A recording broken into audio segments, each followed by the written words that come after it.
From WXXI News, this is Connections. I'm Evan Dawson.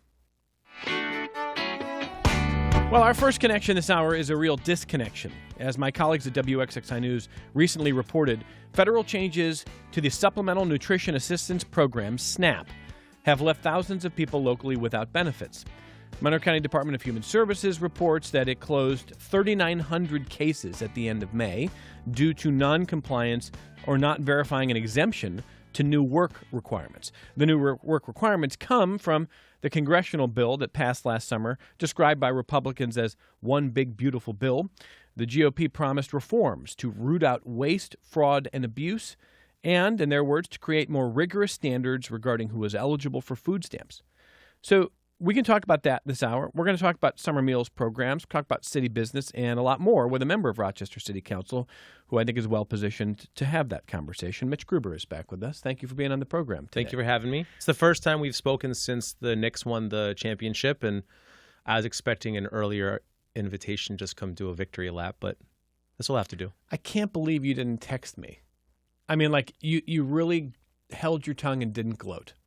But I'm very happy for you. I don't have a lot of sports wins under my belt. So listen, as a Clevelander, I'm not going to start gloating now. I can tell you, as a Clevelander, you take what you can get and you don't gloat. That's right. That's exactly right. Well, it's good to have you back here. And you've talked about SNAP a number of times in the last couple of years. Going back to the first conversation we had after the big, beautiful bill passed, there was talk about what the exemptions meant, why they were in place. And so here we are. Any surprises that you've seen so far? No, I wouldn't say there's any surprises so far. I think it is happening the way the Republican Congress intended it to happen. A lot of people are seeing their SNAP cases closed across the country. I was just listening the other day to a story about how 500,000 cases have been closed in Arizona. And of course, there are federal leaders like Brooke Rollins from the USDA who are claiming this is evidence of how much waste, fraud, and abuse there was, or how many people who didn't need to be on the program who are coming off. But in reality, what is happening is that this is largely death by paperwork, and there are so many people who would still have eligibility, who are just slipping through the cracks all over the place. I can say that in Monroe County, we have done a really good job of trying to be clear and intentional and comprehensive in our communications to folks. In my day job at FoodLink, I'll just cite that we created a domain, savemysnap.org, which I'm going to say on repeat over and over again during this hour. Savemysnap.org is our version of trying to kind of de-jargonize government speak to people. You know, folks are getting letters to their houses from OTDA, the Office of Temporary Disability Assistance, or Monroe County Department of Human Services. They're getting letters, and oftentimes those letters don't even get opened. Sometimes those letters don't actually even make it to the right address. And then if those letters are opened, it's largely in very specific government jargon. So we created this domain, savemysnap.org, which has all the information on what can you do to retain and maintain your SNAP benefits. And I think we've done a pretty good job, but we still lost 4,000 people on June 1st, which is a lot for Monroe County. Yeah, no, it's an important point about the fact that some people will not even see those letters. And we're in a communication era that I think people justifiably sometimes are even suspicious if you get a letter, if you get a text. Most of us have, at some point, have gotten a text that reads like, hey, you didn't pay your throughway bill. Click here to pay an extra $100. Right. And you're going like in the moment, I mean, should I do this? No, is the answer. Well, and the answer is no, but even I've in a moment been like, did I? I mean, like you ask yourself that. And then what happens is you become jaundiced to the whole idea of government outreach because it comes via text or via email or via snail mail. Yes. And then sometimes you don't even look at it. And then to your point, if you can't understand it or if it's meant to be impenetrable, you're in a very, very hard spot. Yeah, and I think what was particularly difficult about the cuts to SNAP, and I think it's going to be, frankly, even worse for Medicaid, which are coming in 2027, is that, you know, the media environment we live in too, and this is no disrespect to anyone who's trying to tell these stories well, but The media environment was the big bill, I'm just going to call it HR 1, was passed in July of 2025. And there was all sorts of headlines. These cuts are coming. Everyone was concerned about SNAP cuts. But the truth is that no cuts happened from July of 2025 when the bill was passed until June of 2026. So I think what happens is that a lot of people start saying to themselves, oh, well, I'm through the worst of it and I didn't see any cuts, and stop thinking about it. It's kind of out of sight, out of mind. And then next thing you know, you show up at the grocery store and you have no dollars on your EBT card. So there's just that delay, I think, was really harmful. And not only was there a delay, but actually initially it was supposed to be November. Then it became March. Then it became May. So the guidance changed and people just get lost in the sauce. So what we have done as a community, and this is Foodlink, Together Now, Mayor Evans' Rock Resiliency Table, and of course, all sorts of individuals and organizations have contributed, was creating this idea of SaveMySnap.org, putting everything on one website, and then actually doing paid media around it. Billboards, we did a lot of paid digital marketing. And I'd like to say that it helped, and yet New York City on June 1st, saw 22,000 cases closed. We saw 4,000 cases closed. New York City is more than 5.5 times bigger than us. So it's hard to say, is this work actually bearing fruit? Okay, and we're going to talk more about that in a moment here. And listeners, if you've got questions about... But we have to try. Oh, of course. And we're going to talk, listeners, if you've got questions on SNAP benefits, or anything else that you think is right in line with what Councilmember Gruber can answer, it's 844-295-TALK. It's toll free, 844-295-8255. 263-WXXI if you're calling from Rochester, 263-9994. Email the program, as always, connections@WXXI.org. Or join the chat on the WXXI News YouTube channel, where this show airs every afternoon. So your point about the delayed onset of this is interesting, because when January hits and the Medicaid cuts come, which also have work requirement changes. And different ones. And right, not the same ones. Yes. But that will have been even more time. And as I think it is obvious that the Medicaid cuts are designed to come after the election. Yes. In November. But that's going to hit people hard too, because they're going to go, wait, what? When the heck did this happen? So I understand how some people are caught off guard. I also understand how hard it can be to make sure people know if they're eligible or not. So I want to talk to you about eligibility questions. First of all, if there's around 4,000 people locally, or at least in Monroe County, who lost SNAP benefits in June, how many of those 4,000 could have kept their benefits through exemptions if only they'd known? Do we know? No, we don't know. Do we think it's a significant number? Yeah, probably. So the data, so Together Now is the organization that created the screening tool. And I still encourage anyone to go to SaveMySnap.org, use the screening tool. And by the way, for anyone who lost SNAP benefits, if your case was closed, you can apply to you can apply for a new case to be opened. Like, there is not, your case being closed does not mean that you are not allowed to apply again at some point. So I digress. What we do know is that of the people who utilized the tool, I think the number that I heard from Together Now was approximately 60% of the people who went through the tool found that they did have a viable exemption. 60%? Yeah. I don't think the numbers of how many used the tool were staggeringly high. Okay. But so I think it's fairly safe to assume that a lot of people have exemptions.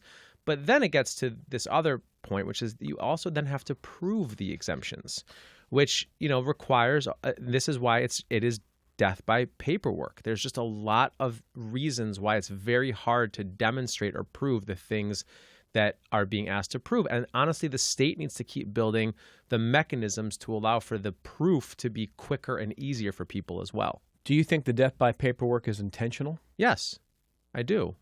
And to be clear, by the feds, by the federal government, I don't think the state is trying to make things slower than they have to, but I do think that things tend to work slowly through the state.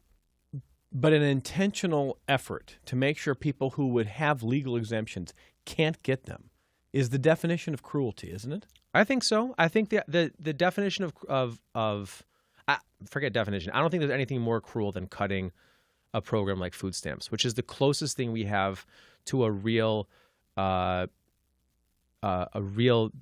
guaranteed basic income. I mean, it is a simple program. You income qualify and you get money to spend on food at almost every single vendor or retailer around you. It is so cruel to take that away at a time when everybody feels the pinch of grocery store prices. It is incredibly cruel taking this program away. Let me take the devil's advocate side of things and say, look, you're very critical of congressional Republicans who passed that bill and advocated for these changes. They might say, we wanted to root out waste, fraud, and abuse. We don't want to prevent people who have legal exemptions from getting them, but we need paperwork, we need proof, so we don't have more waste, fraud, and abuse.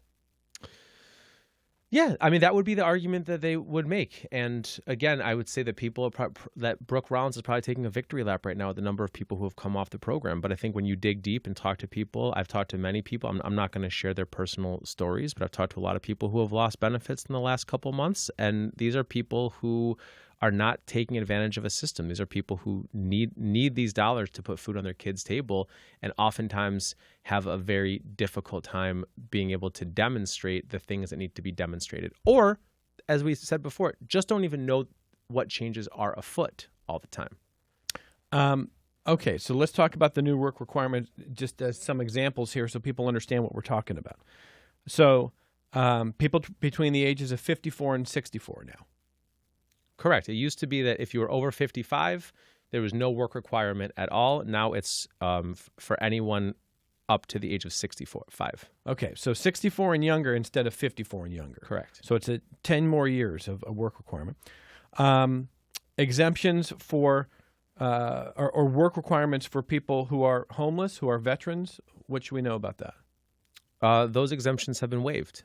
Those exemptions no longer exist. So by nature of being a veteran, you are no longer exempted from a work requirement. You still have to be able to prove XYZ other exemption. I mean, politically, explain that one to me. I can't, and I'm not sure anyone has gotten a clear answer as to how or why that's the case. The people who passed this bill claim to love veterans. Yeah, they sure do. They sure do. And you know, every time we've gone and done any advocacy on this, places like the Veterans Outreach Center, there was just a whole bunch of changes thrown in at once. To pay for the tax cuts for the wealthiest? Well, it's all part of the same bill. Food stamps was a direct trade, you think? It was all part of the same bill. I don't know how you could read it any other way.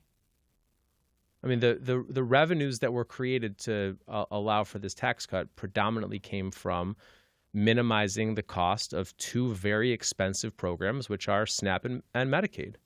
Do you think there is a lot of waste, fraud, and abuse in food stamps? No, and there's a ton of studies and data to demonstrate that You're not surmising. You're saying the evidence doesn't support that claim? Correct. There are study after study after study. Now, there are individual cases of fraud and abuse all over the place, but as a whole, at a macro level, it is not a place where there's a significant amount of waste, fraud, and abuse.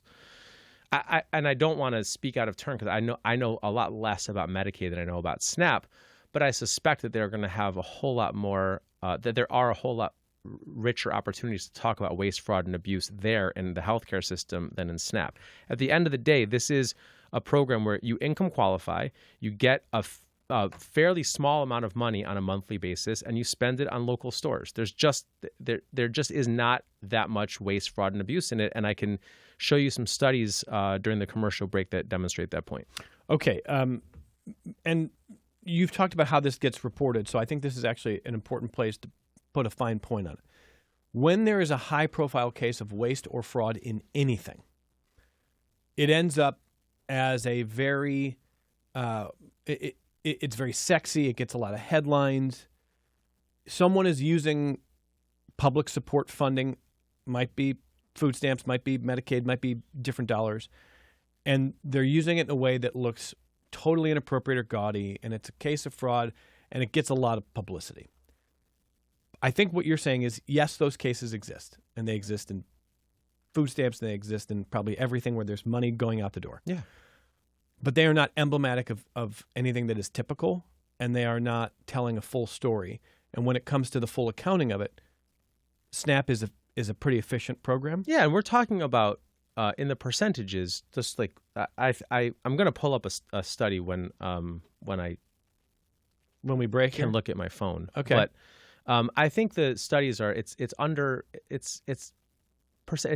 decimal points, 3% of the entire program's budget. Are there even allegations of these kinds of things like waste, fraud, and abuse? But that is not what the Republicans in Congress have said.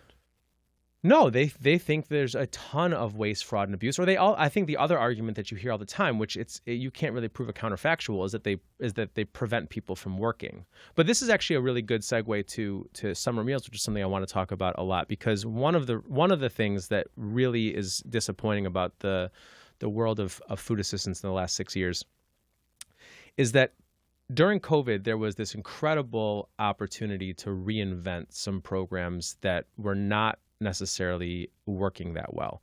And one of them was summer meals. So pretty much every single, the biggest challenge with summer meals in a place like Rochester is right now, the law is back to this. You can only serve summer meals at a place that they call it a congregate feeding center. So it's a place where kids are eating together. It's a summer camp. It's a Bible camp. It's a sports camp. It's a summer school. But you can't just give meals to kids who are, playing in a park on their own. You can't just have a little pop-up there or a cooler with, 30 meals and let kids take what they want at a place where, there's a kickball game going on. Like a rec center. No, you can, because there's staff there and they can eat together. But in places that are not supervised, okay, yep. Right now the feds will not reimburse for that. During COVID, all those kind of guardrails went away because everyone was saying, let's just get food to people however we can. So there was a very well-documented case of very significant fraud and abuse in Minneapolis, where an organization who really was not, I don't know if they were doing any meals at all, went from claiming they were giving out, 30 or 40 meals a day to very quickly serving hundreds and hundreds of meals a day, and ended up truly ripping off the federal, or the state government, I should say, for millions and millions of dollars. This was a very high-profile case. I don't want to talk about the kind of how it got weaponized in other ways, too. It got weaponized for a whole lot of reasons besides just right, this. But it is a case of fraud. Undoubtedly. And the people who did it should be held accountable and should really, really, there should be a very strict punishment to those individuals who clearly just ripped off everyone. Unfortunately, what that case has done, it has now made every single state government walk on eggshells around how they disperse or how they utilize the summer meals program. We should have the ability to do non-congregate feeding for kids. I have a whole bunch of people in this community who ask me about it all the time. Why, if there's kids playing kickball at Grand Avenue Park, there's no rec center there. There's kids playing on the playground. Why can't someone just come, bring them meals, let them eat it when they want to, or let them take it back to their house? They're all eligible every kid in the city of Rochester is eligible for summer meals because we have categorical eligibility across the board for any a meal program, school lunch, after school programs, etc. But we just need there to be a program there to serve the kids. Well, there's tons of kids in this community who just don't participate in organized programs. Mm-hmm. But because of that case of fraud in Minneapolis, New York State is not going to allow anyone to push the boundaries or to push the envelope because they are petrified of a DOJ investigation on their practices. And so the result is that, during the school year, about 20,000 kids are at RCSD eating lunch every day. We collectively as a community serve about 9,000 summer meals a day. 11,000 kids get lunch during the school year and are not getting that free lunch during the summer.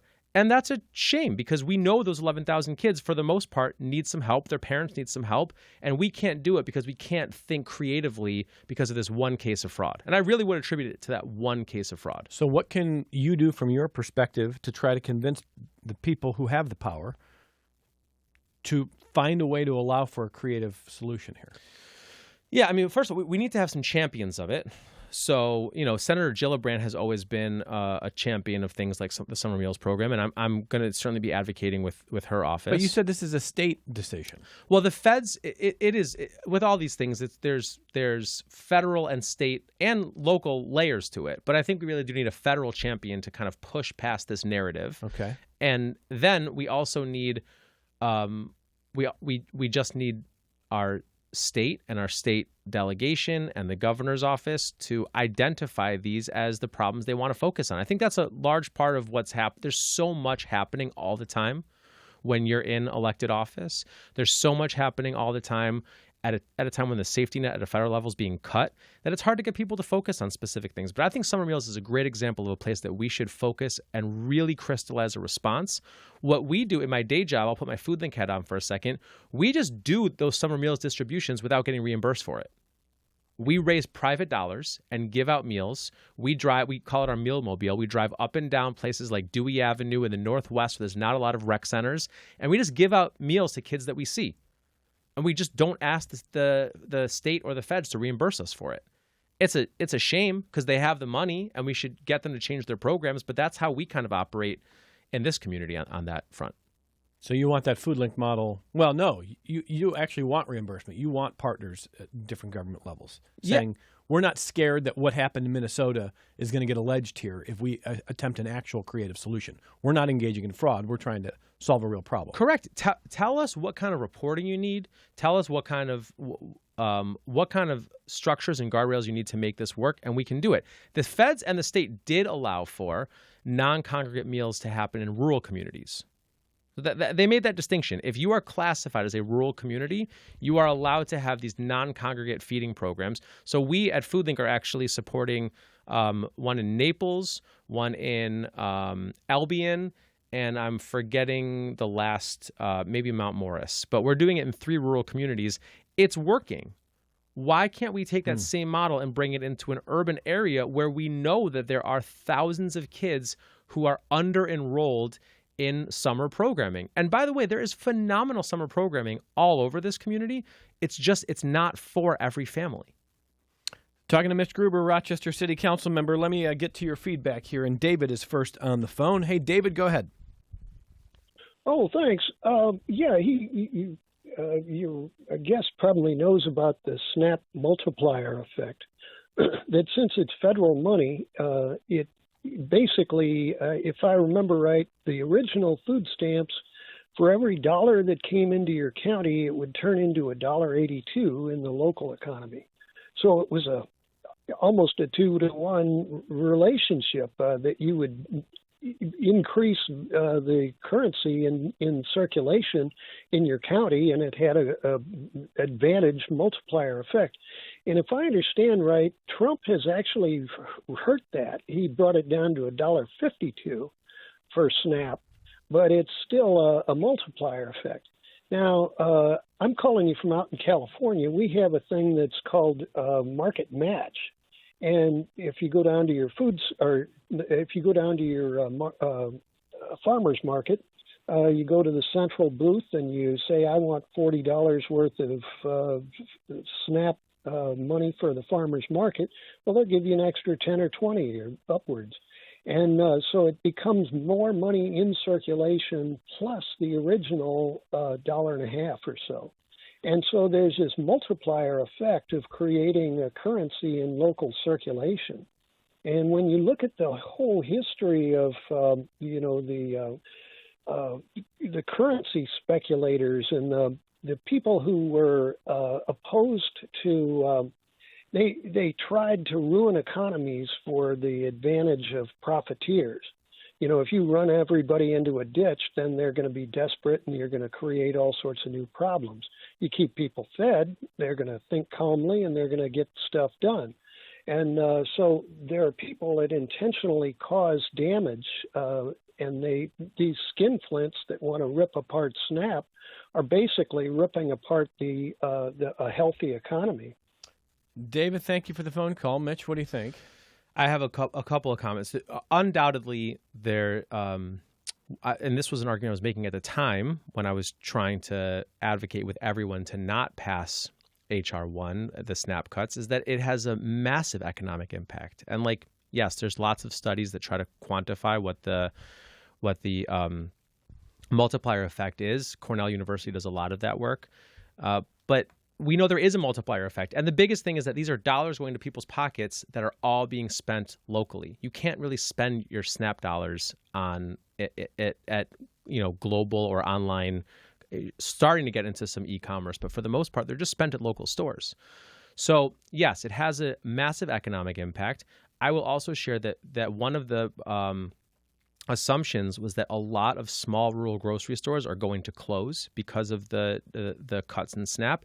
And we've already seen one big one locally. The only grocery store in Wolcott, New York, the eastern part of Wayne County, closed just, I think, about a month ago. And if you are someone who lives in Wolcott, you now have no grocery store for 20, 30 miles away, and also very limited public transportation options. There's no doubt that stores like that are doing an analysis and saying, well, we had a whole bunch of money every month coming in from food stamps. That's gone. We can't operate like this anymore. But the final thing I want to add about the economic impact is that, and this is a bigger conversation, you have asked, Evan, all the right questions about the work requirements and exemptions. One of the less sexy parts of the conversation is that H.R. 1 also shifts a huge amount of the cost to the localities to pay for SNAP benefits. It used to be pretty much all funded, 100% of the food benefit was paid for by the feds, and a very small portion of the administrative cost was paid for by the state or the county. This is shifting a ton of that onto the state and then the counties as well. In New York, the counties, and other places, they do it how they do it. But we're all, the counties are the users, the administrators of the SNAP program, and everywhere but New York City.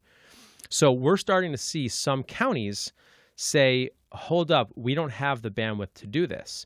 I think the only, and right now there's a whole bunch of bills that are being proposed to delay that cost shift. Everyone is looking at the writing on the wall and saying, okay, well, H.R. 1, you balanced your tax breaks on the backs of the SNAP program, but we can't actually see these small counties bear the cost of this stuff. I think our only chance to get one of these bills across the finish line is if every single Republican-led legislature starts reaching out to their Congress people about this. And I think, well, it is public, so I'm just going to say it. The Orleans County Legislature just passed a unanimous resolution asking people like Congressmember Claudia Tenney and other folks to please delay the cost shift. They are a completely Republican-led county. They know they don't have the bandwidth to be able to handle those administrative cost changes. So there's so much about the economic impact of SNAP, but also the financial reality of this. No one wants to see this program change the way the feds have assigned it to change, and we have limited time to make those changes now. All right, I've got a pile of email that we're going to read with Mitch Gruber after our only break of the hour. He's a member of Rochester City Council. We're talking about SNAP and the changes in eligibility, which has resulted in about 4,000 people in Monroe County losing benefits, and certainly in the Rochester Finger Lakes region, more than that. Mitch points out in different states it is a different story. In Arizona, as the New York Times reported earlier this week, it's significantly proportionally higher, but still we're talking about thousands of people. So let's get this break in. Your questions on the other side of the break. Support for your public radio station comes from our members and from Bob Johnson Auto Group, believing an informed public makes for a stronger community. Proud supporter of Connections with Evan Dawson, focused on the news, issues, and trends that shape the lives of listeners in the Rochester and Finger Lakes regions. BobJohnsonAutoGroup.com. This is Connections. To your emails we go here. Here's Jillian. She says, I recently tried to apply for SNAP. It is now several months since I applied. I've still not even had an interview, and the same with Medicaid. Nearly impossible to get a call back, and now I've been dropped because I couldn't get through to a live person before the deadline. The ridiculousness of the procedure is mind-boggling and, to me, wasteful. I applied online. I get a letter with an appointment that I can't make. I call the number on the letter, and I'm on hold for a half hour, and the call gets dropped because they don't take calls past 3 p.m. I call again the next day. They refuse to coordinate with my calendar and say I'll receive another letter with an appointment, not coordinating it with my calendar on the phone. This is a waste of time, It's a waste of money on postage and paper. I missed the appointment because I fell asleep. I'm elderly and infirm, and I'm now waiting once again for another letter for an appointment that, again, has not been coordinated with my calendar. That is from Jillian. Mitch? Yeah, I'm not gonna sit here and dispute any of those things. I think there's a whole lot of efficiencies to be gained. I will say that I personally have been. I've worked at FoodLink for 18 years. I've been a council member for 9 years. I have never seen. I've never seen Monroe County DHS work harder to meet the moment than right now. I think they are. That doesn't mean that they're going to get everything right all the time. I will say that to the caller, I'd encourage you to call FoodLink Snapline at 585-413-5091. FoodLink has a contract with New York State to do SNAP outreach. So, there's the whole idea of SNAP outreach is that there's an acknowledgement that county governments across New York State are experiencing backlogs like this. County governments across New York State are maybe not as can't get out into the community as much as they want to, or as much as they should maybe. And so the state has a whole bunch of contracts with organizations to do that outreach. That contract recently, it used to be Law in New York that did it locally. FoodLink took over that contract a couple of years ago. And so we developed a hotline, this 413-5091, and we do open public hours are pretty much at every single event. And our team is responsible for helping people like that caller cut through the red tape to know what's going on. We can't authorize, we don't have the authority to give someone or approve someone for benefits, but we can help them navigate a very complicated bureaucratic system. So I'd encourage the caller or the writer to please call in to that number. And if no one answers your call today, leave a message, and it is our commitment to get back to everyone within 48 hours. And again, if you missed it earlier, there is a website that FoodLink has set up. SaveMySnap.org is also a place where you can be connected to these services. SaveMySnap.org. Ben writes to say, I'm listening now regarding the show about SNAP benefits and the death by paperwork. I would like to raise the question, could eliminating SNAP benefits be part of a plan to evangelize the country? As conservatives get rid of something that served almost like universal basic income, it ultimately brings people to the food bank so that they have to rely on food pantries and soup kitchens, which are so often associated with religious organizations. Have they, in effect, driven us to the churches to advance a secondary agenda? It's from Ben. I don't know how to answer that question. I don't think so. That seems like I think that the simple answer to what happened last year was that, and they were pretty honest about this, they being the Republicans in charge in D.C., they wanted to have a very, very aggressive tax break for the wealthy, and they needed to be able to balance that budget somehow. And they did it on the backs of social programs that serves low-income folks that they thought there was rampant. They incorrectly thought there was rampant waste, fraud, and abuse. I will say one thing that I don't know if it's a bit of a non sequitur from the call, but it's where my brain went. We should talk a little bit about the upcoming Medicaid cuts. Not that I know a whole lot of detail about it, but I know that it's substantially different from the SNAP cuts in terms of what people need to prove and how they need to prove it. They hit in January. And my hope is that the people who are going to be hurt most by that are obviously the Medicaid participants.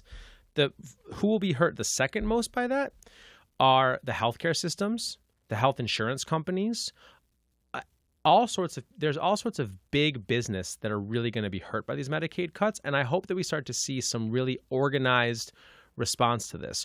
One thing that really did surprise me with the SNAP cuts was that there wasn't more of an outcry from big national food vendors, specifically Walmart. I mean, Walmart has so much of Walmart's total annual sales are via SNAP. I actually have the number somewhere and I'll try to look it up, but it's a substantial amount of money, staggering amount of money. And yet they were quiet as a mouse around these cuts. And I found that to be very surprising. And I think we really do need to find our advocacy voice that aren't just people who are focused on anti-hunger programs and aren't just the people who are responsible for administering the programs, but the folks who ultimately receive the benefits at the end, the Walmarts of the world. We need to figure out how to get everyone to be advocating, don't take money for food away from people who need it. Let me get back to your emails. Rick says, I think Mitch Gruber said the quiet part out loud when he pointed out the difference in what can be done in rural, read white or Trump-supporting communities, and what cannot be done in urban, read Black and Hispanic low-income communities. Clearly, Republicans are trying to take our nation back to the pre-civil rights era. How does Mitch believe this kind of partisan and racist policymaking be challenged? It's from Rick. You agree with his characterization? I think it's a reasonable assumption. I also think there is another practical explanation for why, which is that in rural communities there is a massive shortage of programs that can provide meals to kids. So, I'll put my food link hat back on for a second here, but we serve the Emergency Food Network in 10 counties. And in Monroe County, there are food pantries and meal programs, pretty much multiple of them in every single neighborhood. In rural communities, it can be really, really hard to find places to serve. And so I think the spirit of allowing for these exemptions in rural communities was, hey, let's create workarounds in places where it's just hard otherwise to find a last mile distributor of the food. But I also think there's an incredible amount of institutional racism baked into a lot of decisions that get made. So I hear the caller's point, and ultimately my belief is we should allow for non-congregate meals to be served in low-income communities, whether they are urban, rural, suburban. I don't care what they are. At the end of the day, we have the ability to feed kids food in the summer months. We have a program that works. We have things like the Meals Mobile, which is proven. We will jump through whatever hoops necessary to prove there is no fraud there. And let's take some chances. Let's not let this one story from Minneapolis in 2021 be the thing that dictates the course of this program for the next 20 years. It's an outlier. It's not the representation of the program. Rick, thank you for the email. Got an email from an attorney and a nonprofit consultant named Amy D'Amico. She says she founded Rochester Grants Pass Resistance. And she writes, Rochester Grants Pass Resistance held a SNAP clinic a few months ago when we realized how many unhoused people were going to lose their food SNAP benefits. The clinic went very well. We worked with family nurse practitioner Michael Brennan and Denise Reed. We got 29 people exemptions to the work requirements. I sent instructions to the emergency shelter leadership afterwards to ask them to host their own clinics. Most of them ignored the email completely. One complimented our work and then brushed it off. One others might be using the guidance. Attached is the guidance we sent them, and she sends that to me. She says it's not too late to exempt large parts of shelter homeless clientele. I hope this comes up on the show to encourage the shelters to host SNAP clinics. And she concludes by saying it's not that much work. We did it for free. What do you think? Yeah, I think it's a great idea. I'm surprised that Amy hasn't said that to me at FoodLink directly because, most of the shelters get a decent amount of their food from FoodLink. And so perhaps if we offered to either co-host some of these clinics or just give them some of the resources, there'd be a different willingness to respond. And Amy knows how to reach me, and I'm happy to follow up that way. She followed up to send me a note just saying, as an addendum, if you don't have an address or access to work-required safety footwear or can't wash your clothes, you meet the physical exemption. If you have PTSD from being unhoused, you meet the mental exemption. Those are just examples. Yeah, there's a ton. And so if you go to SaveMySnap.org, the Together Now self-screening tool shows you a ton of exemptions. The one that I tend to highlight the most is there is an exemption if you're taking care of someone who's ill. That is, I would say that depending on how you define that, there are tons of people in this community who probably lost benefits who would be eligible for that exemption. But how would the county ever know? They wouldn't unless you self-screened and found some documentation that actually could support that claim. That is what the challenge is now, is that the death by paperwork, the exemptions are there, people qualify for them, but there still has to be the burden of proof. And that's what's incredibly challenging. We need to all work together as a community to make it simpler for folks. Let me zoom out from Amy's point about shelters and just ask. So right now we've got 3,900 or 4,000 people in Monroe County and more in the outlying counties who lost their SNAP benefits in June. And what Amy is saying is if you're in the homeless population, the only way you're going to get the exemption that you deserve is if the people who are in positions of power almost come to you, meet you where you are, because you're not going to get online. You don't have a computer. You probably don't have a phone. They're going to come to you. In general, do you think, whether it is FoodLink, whether it is government, has government gone to where the people are to say, we think that you're going to lose this, not waiting for the people to come to them and say, do I lose this? I have this conversation multiple times every day with people, and I think the answer is both a yes and a no. Yes, government is trying substantially to be more proactive in communications about stuff, and no, it's not enough. Both of those, and it probably never will be enough. There's always going to have to be people who are doing the work of trying to keep encouraging people to go and go to the county office building, and government needs to keep getting better and refining their practices of doing more outreach. Again, Monroe County Department of Human Services did not have an outreach team pre-COVID. They didn't have a team of people there who were outreach workers.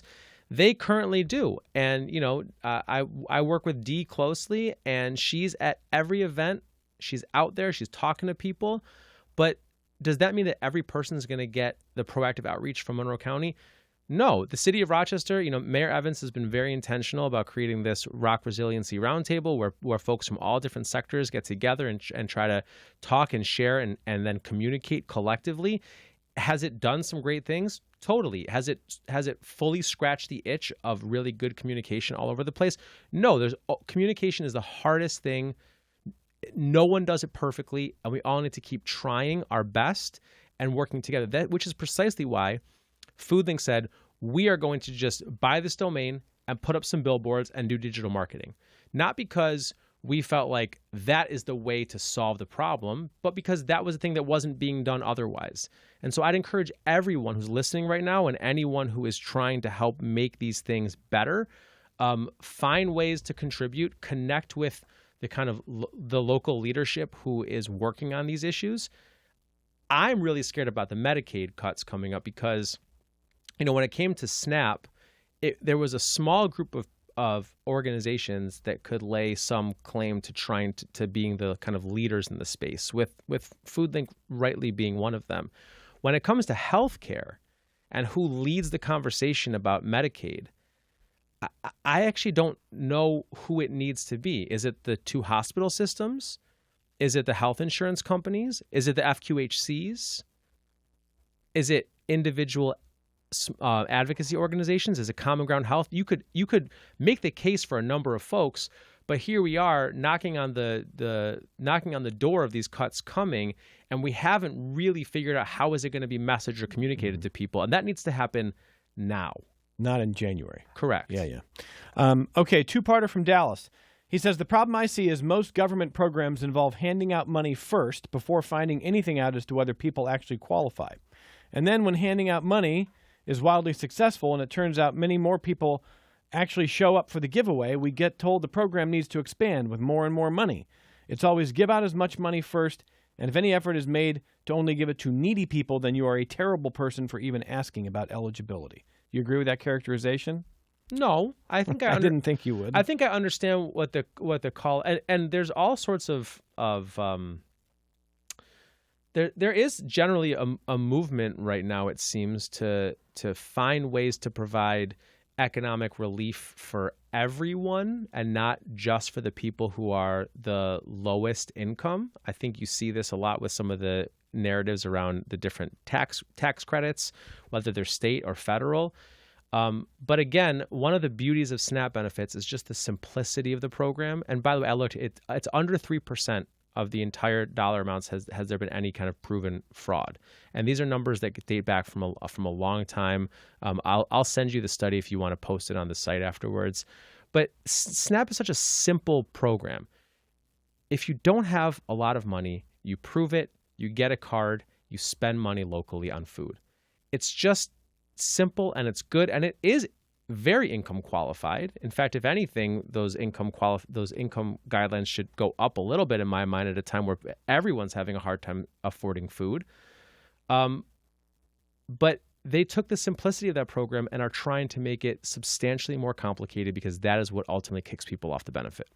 The emailer goes on to say, I can see all the little grocery stores in the villages and towns around here slowly dying because economies can't survive on handouts. It's more cost efficient going to super Walmarts. I don't really understand the intention of the comment, but I will say this: these none of these stores exist only because of food stamps. But if you take out in a small town like Wolcott, I'm sure they did the math and understood how much comes into the store on a regular basis from food stamps. And when that money just goes away, nothing replaces it. There isn't just new money to replace that. What it means when people lose their SNAP benefits is not that they just find new money to pay for this. It means they go to the food pantry and get whatever the food pantry has for them. And it means that they buy a lot of lower quality, lower cost foods. But your grocery bill doesn't suddenly get hundreds of dollars bigger because you found new money. So these stores look at it and say, this isn't going to work for us anymore. And we're seeing that happen across the country. Jennifer says, aren't most of these changes just going back to pre-COVID requirements, or are they going past those requirements in onerousness? Well, on the summer meal side, the caller is correct. These are just going back to pre-COVID standards. I just think we lost an opportunity to innovate. And that's my biggest complaint there. On SNAP, no, these SNAP cuts, these work requirements and associated cuts and the cost shift are the first time it's ever happened in the history of the food stamp program to this level. SNAP for a very long time was the most bipartisan issue. It was something that everyone got behind because nobody should be at all comfortable with anyone going to bed hungry on any given night in this country. And somehow, some way, in the last couple of years, SNAP has become a partisan issue with one party specifically deciding that they want to cut it. And that's new. That's not pre-COVID. That's new. And one more. This is Kate. Says, after listening to the many budget cuts coming down from D.C., and, in her words, Trump's vanity projects spending spree, it's become obvious to me that he's following the model of draining the public programs to fund his own needs. Last week came his request for taxpayer dollars to make up the cost overruns from the Freedom 250 fair on the National Mall. DOJ got rid of many of the accounting and oversight folks that would have tracked such nonsense. Balance the budget was always a giant smokescreen. His fiscal advisors are spouting nonsense. That's from Kate. Yeah, I applaud that comment, and I think that's very true. What I will say in the last couple of minutes that I have here is there is an opportunity for advocacy around this. And again, I think the advocacy starts at a different place than people might be accustomed to. Instead of advocating for around SNAP to our federal officials or even to our state delegation, I think the place to advocate right now is to your county. And I would particularly talk to the listeners of this show who don't live in Monroe County, because Monroe County, these conversations have been happening. If you live in a rural Republican-led county, it is time to start advocating with your legislators or with your executive office around making sure that they have the ability to maintain the SNAP program when these cost shifts happen. And I suspect that a lot of these counties are going to say, we actually don't. We don't have the ability to hire 10... Like Orleans County. Yeah, correct. We don't have the ability to hire 10 new people to run this program, or the 10 people who are being paid for but with federal dollars. Now we have to cover ourselves. We can't do it. And so I would hope that if we see a lot of counties follow the Orleans County lead, we might see some movement at the state and then federal level. And FoodLink will be leading some of that work in the coming months. When does the cost shift happen to counties? Next year. October 27th. October. Yeah. Thank you for coming in and answering all these emails and phone calls and questions from listeners. One more time, the FoodLink website if people need more information. Yeah, foodlinkny.org or savemysnap.org, and the SNAP hotline is 585-413-5091. Mitch Gruber is a member of Rochester City Council. Thank you. Thank you. More connections coming up.